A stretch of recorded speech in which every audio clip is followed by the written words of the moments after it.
నాకు తెలుసు నువ్వు హ్యాండ్సమ్గా ఉంటావని, నాకు తెలుసు నువ్వు అందంగా ఉంటావని, నాకు తెలుసు నువ్వు ఒక బాడీ బిల్డర్ అని. అయినా సరే ఆ అమ్మాయి వెనకలు పడద్దు.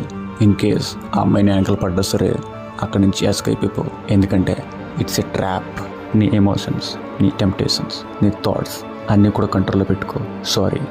నీ కంట్రోల్లో పెట్టుకోవడం ట్రై చేయి. వాటిని నువ్వు కంట్రోల్ చేసుకోకపోతే అవన్నీ కంట్రోల్ చేస్తే యాజ్ ఎ టీనేజర్గా, యాజ్ ఎ యంగ్స్టర్గా నువ్వు చేయాల్సిన పని చాలా ఉంది. నువ్వు ఎప్పుడైతే డిస్ట్రాక్ట్ అయ్యావో డౌన్ఫాల్ అవ్వడానికి నీకు నువ్వే కారణమవుతావు. ఈజీగా డిస్ట్రాక్ట్ అయ్యే ఏజ్ ఏంటంటే టీనేజే. సో ఈ టీనేజ్లో వచ్చి డిస్ట్రాక్షన్స్ నుంచి ఎస్కేప్ అవ్వు. ఎందుకంటే ఒక్కసారి టీనేజ్ పోయిందంటే, ఒక్కసారి నీలో ఉన్న ఆ ఎనర్జీ పోయిందంటే, ఒక్కసారి ఆ యంగ్స్టర్ అనే పేరు పోయిందంటే నువ్వు ఎంత గింజుకున్నా అది వెనక్కి రాదు. సో అది ఉన్నప్పుడే నువ్వు దాన్ని యూటిలైజ్ చేసుకోవాలి. మీ గ్యాంగ్లో ఎవరైతే పనులను పక్కన పెట్టి అమ్మాయిలను పడతారో వాళ్ళకి వీడియో షేర్ చేయండి. ఇలాంటి వాల్యుబుల్ ఎథిక్స్ ఇంకా కావాలంటే నా ఛానల్ సబ్స్క్రైబ్ చేసుకోండి.